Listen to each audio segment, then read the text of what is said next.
अस्सलामुअलैकुम नाज़रीन, JN news HD के साथ मैं हूं नाइला भट्टी। नजर डालते हैं आज की अहम खबरों पर।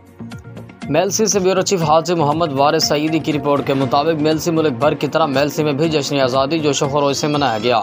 यौम आज़ादी के वाले से मरकज़ी तकरीब म्यूनसिपल कमेटी मेलसी के सब्ज़ बाज़ार में मुनक़्क़द की गई। तकरीब के मेहमान ख़ुसूसी deputy district education officer Asim Al Bhatti, assistant commissioner Mailsi Tariq Mahmood और DSP मेलसी सादत अली थे। तकरीब का बाकायदा आगाज़ तिलावत कुरान पाक से हुआ। तकरीब में बच्चों ने तकारीर, टेबलोज़ और मिली नगमों पर परफॉर्मेंस के हाज़रीन महफिल से खूब दाद भी वसूल की। प्राइवेट स्कूल्स की जानब से शानदार और भरपूर नुमाइंदगी की गई। प्राइवेट स्कूल्स के बच्चों ने टेबलोज़ नात तकारीर में हिस्सा लिया। उनमें शानदार कारकर्दगी के हामिल दराजात में शेवेर Oxford school Mailsi, Hawk school Mailsi से फहरिस्त रहे, जिन्हें नकद इनामात के साथ साथ सनद इम्तियाज़ भी जारी की गई।